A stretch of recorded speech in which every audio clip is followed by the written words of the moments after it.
Good morning विद्यार्थी मित्रों। સૌપ્રથમ એક સૂચના સાંભળી લો મિત્રો।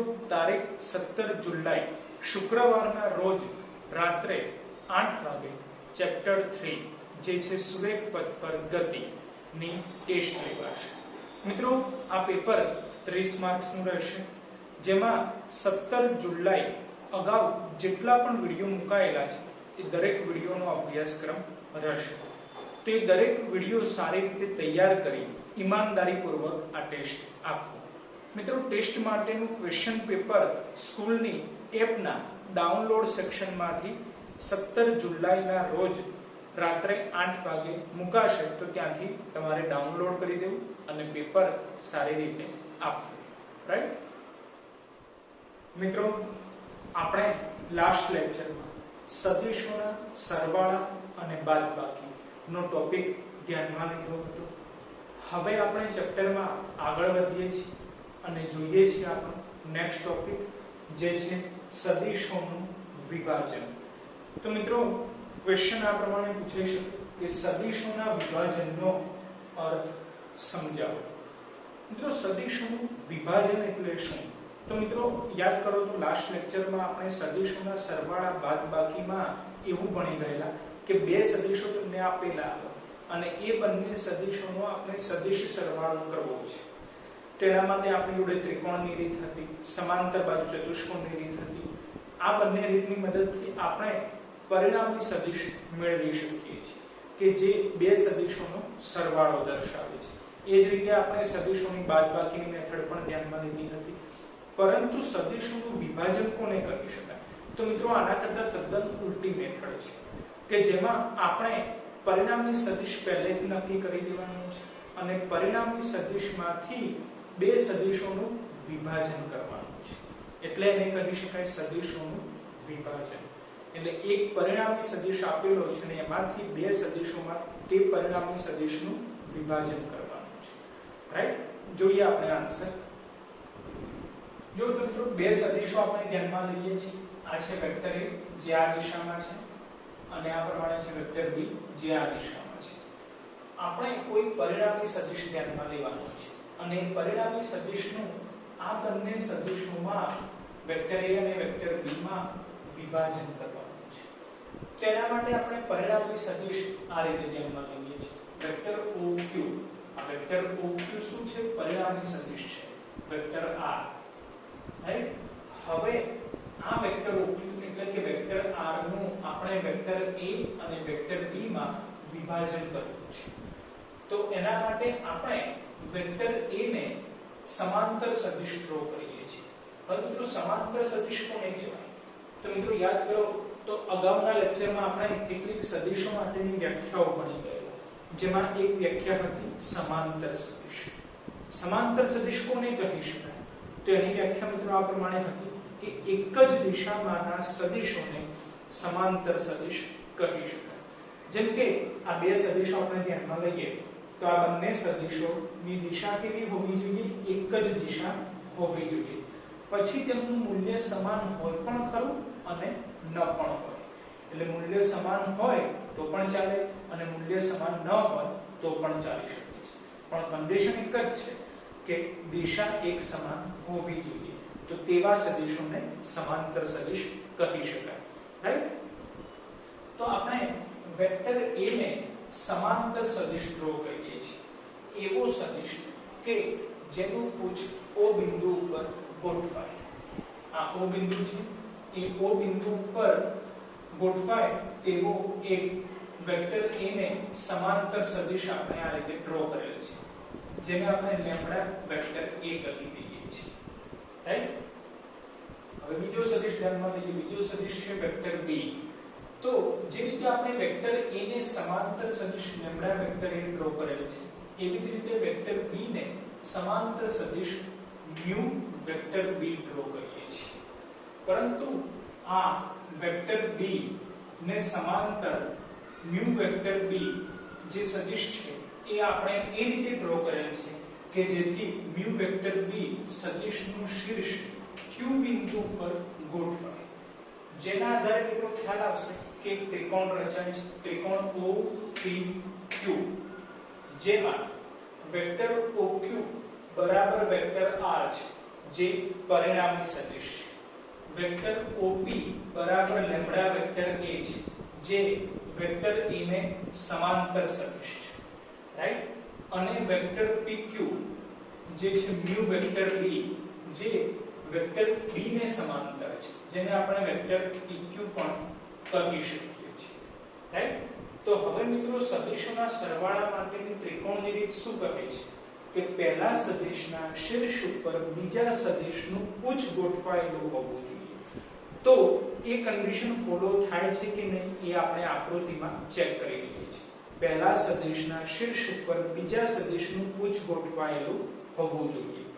જુઓ તો પહેલો સદિશ જેને આપણે લેમ્બડા વેક્ટર A કહી દઈએ અને બીજો સદિશ જેને આપણે મ્યુ વેક્ટર B કહી દઈએ, તો લેમ્બડા વેક્ટર A ના શીર્ષ ઉપર મ્યુ વેક્ટર B નું પુચ્છ ગોઠવાયેલું છે।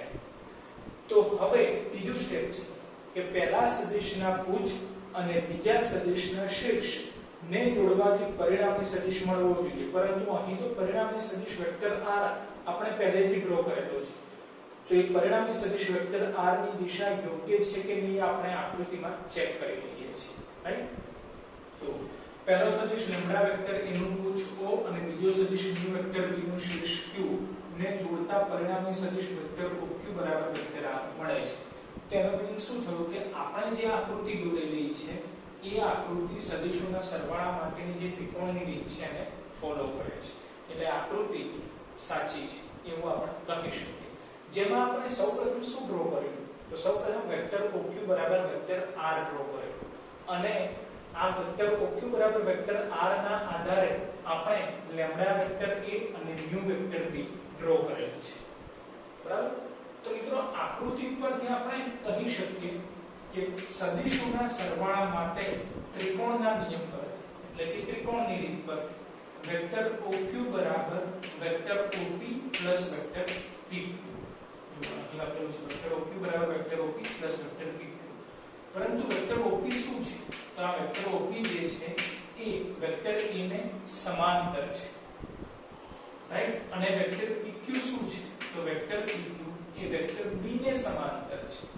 જો વેક્ટર OP સમાંતર વેક્ટર A અને વેક્ટર PQ સમાંતર વેક્ટર B, તો vector OP A vector A ને સમાંતર છે, તેના આધારે આપણે કહી શકીએ કે વેક્ટર OP બરાબર શું છે તો લેમ્બડા વેક્ટર A, એટલે વેક્ટર OP બરાબર લેમ્બડા વેક્ટર A અને વેક્ટર PQ એ વેક્ટર B ને સમાંતર છે, તો વેક્ટર PQ એ શું છે તો મ્યુ વેક્ટર B, તો વેક્ટર PQ બરાબર મ્યુ વેક્ટર B।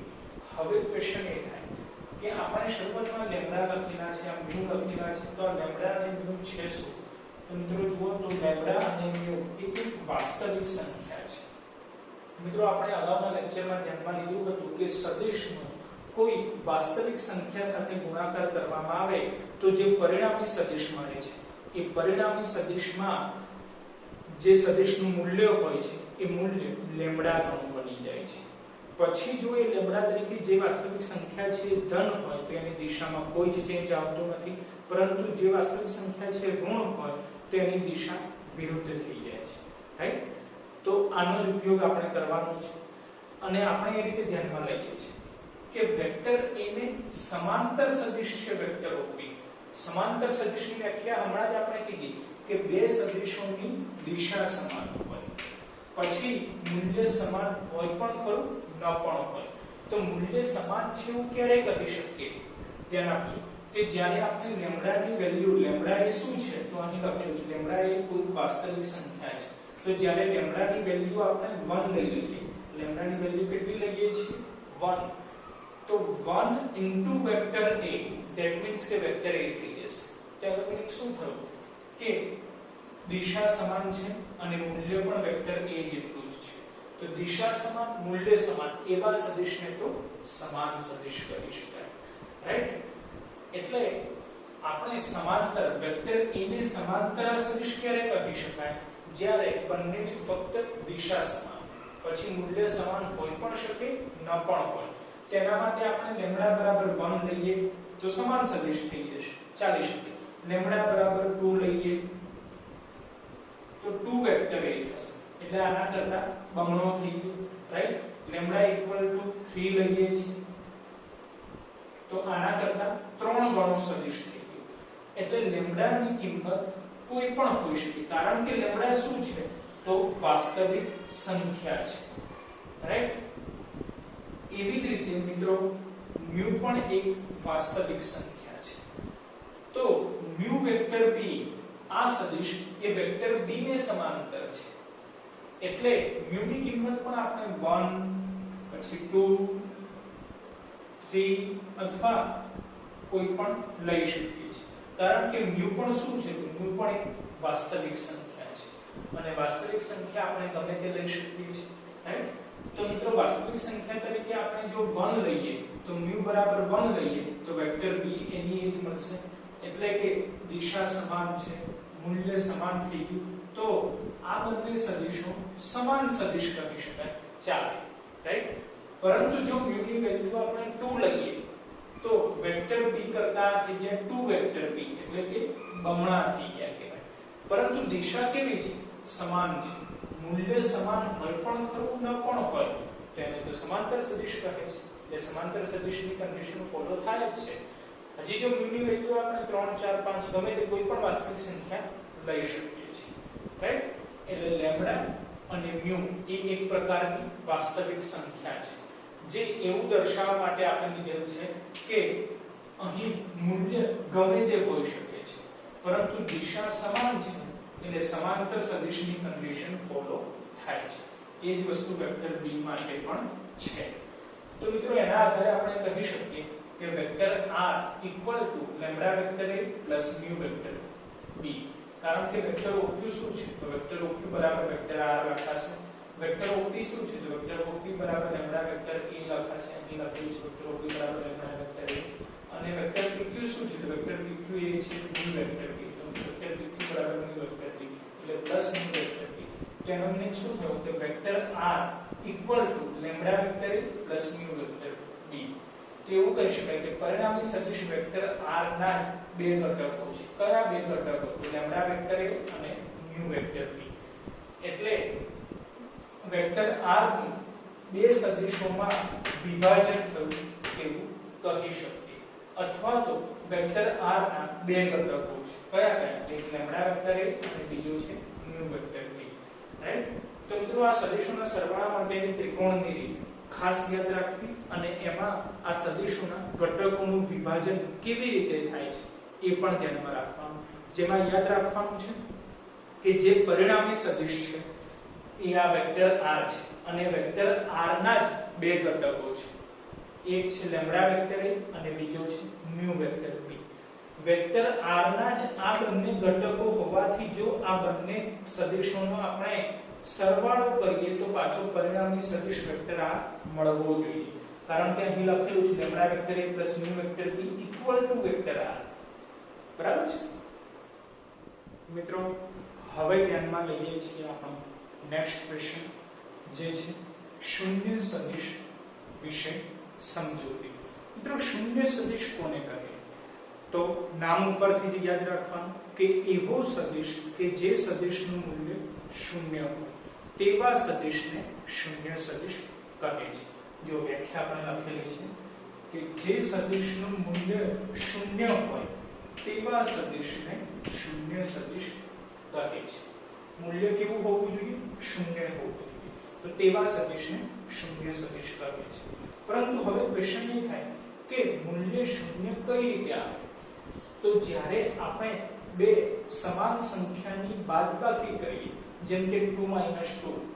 4 - 4 તો આન્સર કેવો આવશે 0 આવશે તો આન્સર જે 0 આવે છે એ મૂલ્ય થયું કહેવાય તે મૂલ્ય કેવું આવવું જોઈએ શૂન્ય આવવું જોઈએ તેના માટેની કન્ડિશન એવી એ થશે કે જે બે સદિશો હોય એ બંને સદિશો કેવા હોવા જોઈએ સમાન સદિશ હોવા જોઈએ ધેટ મીન્સ કે બંને સદિશોની દિશા કેવી હોવી જોઈએ એક સમાન હોવી જોઈએ મૂલ્ય કેવું હોવું જોઈએ એક સમાન હોવું જોઈએ ત્યારે જ શક્ય છે કે તે બંનેની બાદબાકી કેવી થાય શૂન્ય થાય રાઈટ તેના માટે આપણે આ પ્રમાણે લખી શકીએ કે વેક્ટર a - વેક્ટર a કરીએ તો આન્સર કેવો આવશે શૂન્ય આવશે પરંતુ મિત્રો આપણે લાસ્ટ લેક્ચરમાં જોઈ ગયેલા કે સદિશોની બાદબાકી શક્ય નથી એટલે કે સદિશોની બાદબાકી માટે આપણે સદિશોના સરવાળા માટેની જે ત્રિકોણની રીત છે એ જ ફોલો કરવી પડે. તો સદિશોની બાદબાકી માટે પણ આપણે સરવાળો ધ્યાનમાં લેવો પડે. તો એવી કઈ વસ્તુ રીતે આપણે કરી શકીએ કે જેથી આન્સર બાદબાકી આવે પણ કરવો પડે સરવાળો, રાઈટ? તેના માટે આપણે લાસ્ટ ટાઈમ ધ્યાનમાં લીધેલું એ જ પ્રમાણે કે આપણે એપ્લાય કરીએ છીએ સરવાળો પણ આન્સર આવવો જોઈએ બાદબાકી, બરાબર? એટલે vector a minus vector a, જેને આપણે આ પ્રમાણે લખી શકીએ vector a plus minus vector a. તો એપ્લાય કર્યું છે સરવાળો, પરંતુ પ્લસ માઈનસ ના આધારે vector a minus vector a થઈ જશે, જેનો આન્સર આવશે 0, રાઈટ? એટલે મિત્રો આ ધ્યાનમાં રાખવાનું કે જ્યારે પણ બાદબાકી કરવી હોય ત્યારે એપ્લાય કરીશું સરવાળો, પરંતુ આન્સર આવવો જોઈએ બાદબાકી. તેનો મીનિંગ આપણે કીધું કે સદિશોની બાદબાકી કોને કહી શકાય?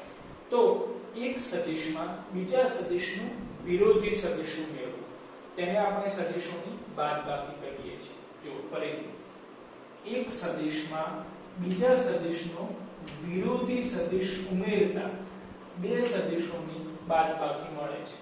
પરંતુ અહીં બીજો સદિશ કયો છે? તો બીજો સદિશ જે પહેલો સદિશ છે એ જ છે.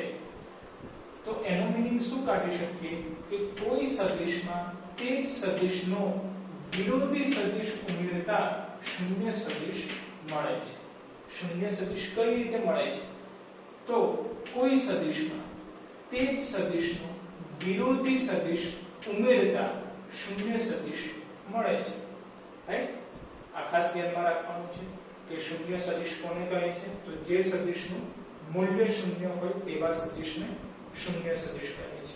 અને શૂન્ય સદિશ કઈ રીતે મળે છે? તો કોઈ સદિશમાં તે જ સદિશનો વિરોધી સદિશ ઉમેરવાથી શૂન્ય સદિશ મળે છે, બરાબર છે? મિત્રો શૂન્ય સદિશનું મૂલ્ય કેવું છે? તો શૂન્ય છે. તો જેનો પણ આન્સર શૂન્ય હોય એને ક્યારે દિશા હોઈ શકે નહીં. એટલે યાદ રાખવાનું કે શૂન્ય સદિશની દિશા હોતી નથી. કેમ? કારણ કે એનું મૂલ્ય શૂન્ય છે, બરાબર છે? જો લખેલું છે આપણે, શૂન્ય સદિશનું મૂલ્ય શૂન્ય હોવાથી તેને દિશા હોતી નથી, બરાબર છે?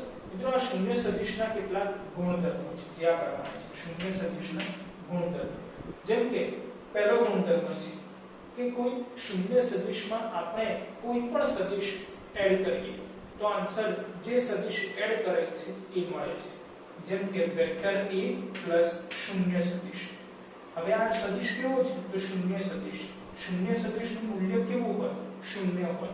તો મિત્રો કોઈ પણ સંખ્યામાં આપણે 0 એડ કરીએ, જેમ કે 2 + 0, 5 + 0, આન્સર શું આવશે? એ સંખ્યા પોતે આવશે, રાઈટ?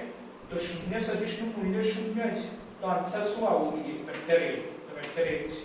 એટલે કે શૂન્ય સદિશમાં કોઈ પણ સદિશ આપણે એડ કરીએ તો આન્સર એ જે સદિશ છે પોતે જ મળે છે, બરાબર?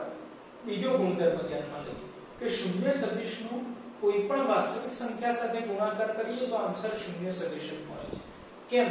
કારણ કે શૂન્ય સદિશનું મૂલ્ય કેવું હોય? શૂન્ય હોય. અને શૂન્યનો ગુણાકાર ગમે તેની જોડે કરીએ આન્સર કેવો આવે?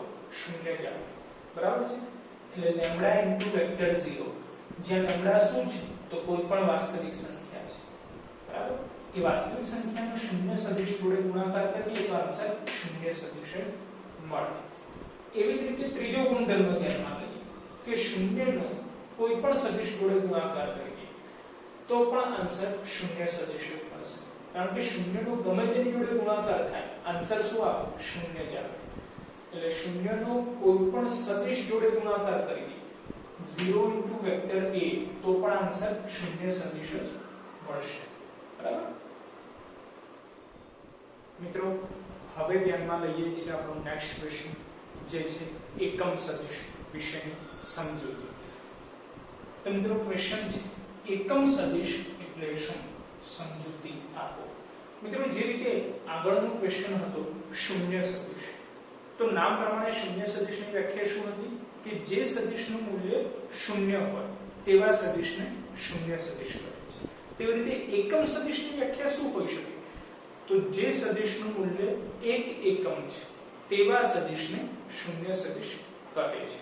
જો આપણે વ્યાખ્યા લખેલી છે કે જે સદિશનું મૂલ્ય 1 એકમ હોય તેવા સદિશને એકમ સદિશ કહે છે. મૂલ્ય કેવું હોવું જોઈએ? 1 એકમ હોવું જોઈએ. તેવા સદિશને એકમ સદિશ કહે છે. મિત્રો આ એકમ સદિશ જે હોય એ એકમ સદિશને કોઈ પણ એકમ હોતો નથી અને એકમ સદિશને કોઈ પણ પારિમાણિક સૂત્ર પણ હોતું નથી. મિત્રો આ એકમ પારિમાણિક સૂત્ર શું છે એની ચર્ચા તમારે સેકન્ડ ચેપ્ટરમાં થશે. તો મિત્રો સેકન્ડ ચેપ્ટર ચાલે ત્યારે આ યાદ રાખી લો. અત્યારે ફક્ત એટલું ધ્યાનમાં રાખવાનું છે કે એકમ સદિશ ને કોઈ પણ ટાઈપનો એકમ હોતો નથી અને પારિમાણિક સૂત્ર પણ હોતું નથી. એટલે કહી શકીએ કે એકમ સદિશ એકમ રહિત અને પરિમાણ રહિત હોય છે. બરાબર? મિત્રો આ એકમ સદિશનો ઉપયોગ દિશા દર્શાવવા માટે થાય છે. એકમ સદિશનો ઉપયોગ દિશા દર્શાવવા માટે થાય છે. અને મિત્રો એકમ સદિશનો ફિક્સ સિમ્બોલ છે કે એકમ સદિશને દર્શાવવા માટે તેના સંકેતાક્ષરની ઉપર કેપ કરવામાં આવે છે. જે રીતે સદિશ રાશિને દર્શાવવા માટે આપણે શું કરીએ છીએ કે તેના સંકેતાક્ષરની ઉપર તીર કરીએ છીએ, એવી રીતે એકમ સદિશને દર્શાવવા માટે તેના સંકેતાક્ષરની ઉપર કેપ કરવામાં આવે છે. બરાબર? જો આ લખ્યું છે કે તેને દર્શાવવા માટે સંકેતાક્ષરની પર કેપ કરવામાં આવે છે.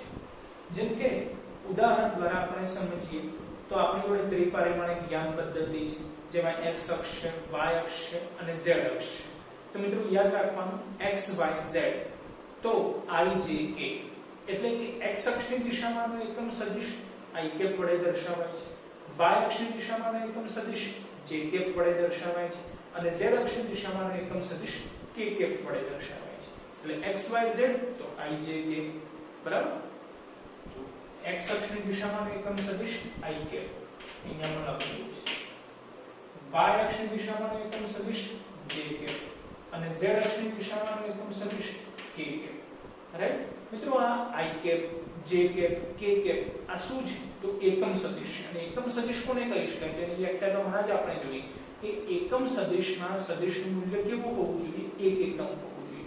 તો i cap, j cap, k cap ત્રણે જો એકમ સદિશ હોય તો ત્રણેયનું મૂલ્ય કેવું હોવું જોઈએ? એક સરખું અને પણ કેટલું તો 1 હોવું જોઈએ.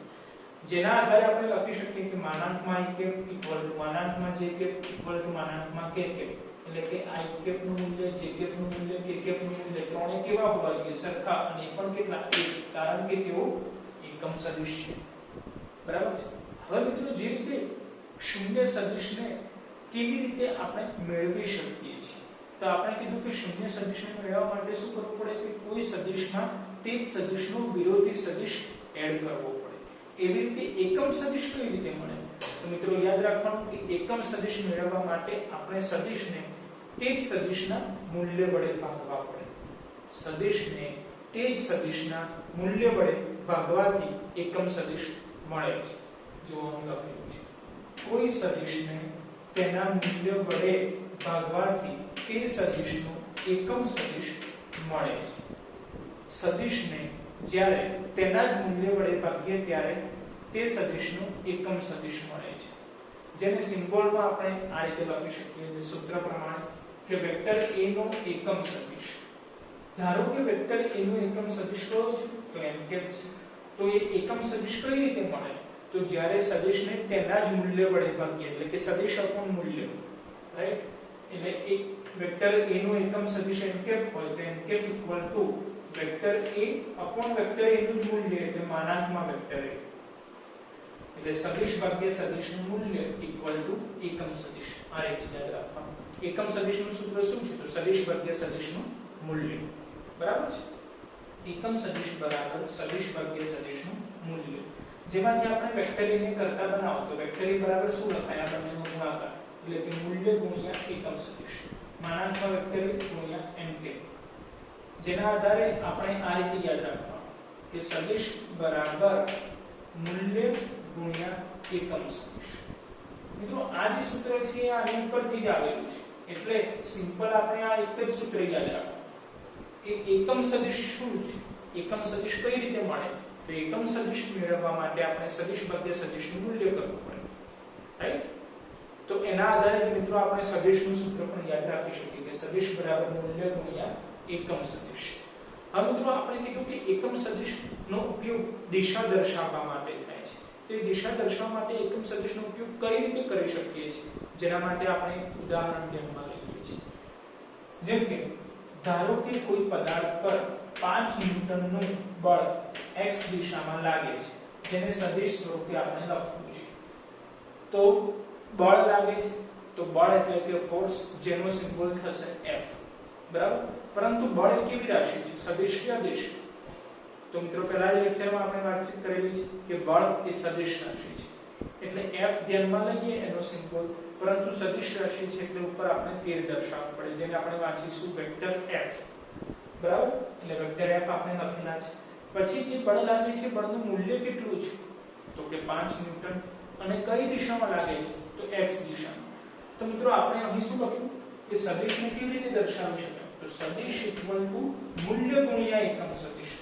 તો સદિશ એટલે કે વેક્ટર F કહી શકાય, અને મૂલ્ય તો 5 ન્યૂટન કહી શકાય, અને એકમ સદિશ તો એકમ સદિશ શું દર્શાવે છે, દિશા દર્શાવે છે.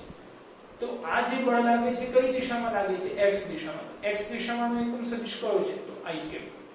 એટલે આપણે શું લખવું પડે, વેક્ટર F બરાબર 5 i કેપ ન્યૂટન, જ્યાં વેક્ટર F શું છે, તો સદિશ છે, 5 શું છે, તો મૂલ્ય છે, અને i કેપ શું છે, તો એકમ સદિશ છે, રાઈટ. તો મિત્રો આ રીતે આપણે એકમ સદિશનો ઉપયોગ દિશા દર્શાવવા માટે કરી શકીએ છીએ, જેની મદદથી તમને જો આવું લખેલું ના હોય અને સિમ્પલ આ સમીકરણ આપેલું હોય vector F 5 i cap newton, તો આના આધારે પણ આપણે કહી શકીએ કે આ જે બળ લાગેલું છે, બળ કેટલું લાગે છે, તો 5 ન્યૂટન જેટલું. કઈ દિશામાં લાગે છે, તો i કેપ છે, તો i કેપ કોનો એકમ સદિશ છે, તો x નો. એટલે કે જે બળ લાગે છે એ 5 ન્યૂટન છે, કઈ દિશામાં લાગે છે, તો x દિશામાં લાગે છે. સમીકરણ ઉપરથી પણ આપણે સમજી શકીએ છીએ, બરાબર છે. તો મિત્રો એકમ સદિશ માટે આપણે વ્યાખ્યા યાદ રાખવાની કે જે સદિશનું મૂલ્ય 1 એકમ હોય તેવા સદિશને એકમ સદિશ કહે છે, અને એકમ સદિશનું સૂત્ર એ સદિશ ભાગ્યા સદિશનું મૂલ્ય, બરાબર છે.